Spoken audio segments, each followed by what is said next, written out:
Olá pessoal, meu nome é Letícia Delgado e nós vamos comentar agora uma questão de Direito Processual Penal da CESP 2013. Vamos lá?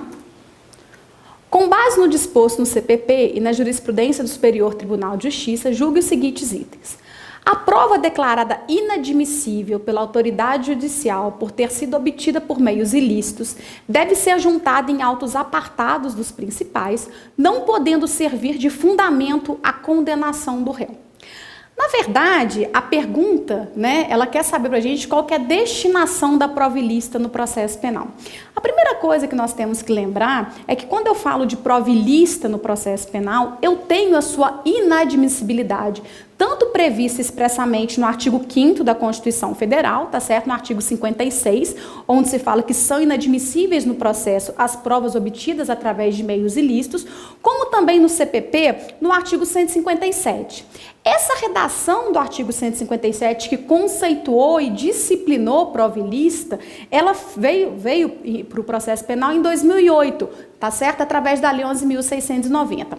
Esse artigo 157, ele é o artigo que a gente tem que conhecer para ter, na verdade, uma sustentação para todas as temáticas relacionadas à prova ilícita.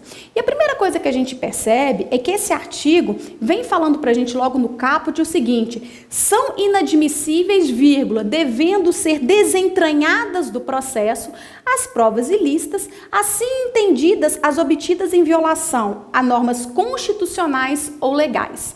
E aí no parágrafo 1º, vem falando para a gente da impossibilidade, ou seja, da ilicitude, do que nós chamamos de ilicitude por derivação, tá? Ao falar assim, são também inadmissíveis as provas derivadas das ilícitas, salvo quando não é evidenciado o nexo de causalidade entre umas e outras, ou quando as derivadas puderem ser obtidas por uma fonte independente das primeiras. Então, o artigo 157, ele vem disciplinar para a gente tanto o que é prova ilícita, tanto a questão da ilicitude por derivação, mas principalmente no que tange a questão, qual que é a destinação da prova ilícita. Então, pelo caput se fala o seguinte: as provas ilícitas, quando assim declaradas, devem ser desentranhadas do processo, tá certo? O que faz com que essa questão já se encontre errada. Por quê? Porque ela fala que a prova que é declarada ilícita, ela deve ser juntada em autos apartados aos principais. Não, ela deve ser desentranhada do processo.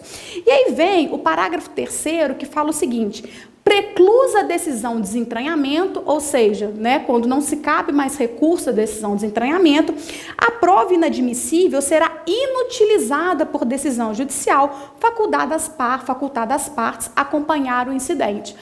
Então, após a preclusão temporal da decisão que declarou a prova ilícita, ela vai ser inutilizada e não vai acompanhar realmente o processo.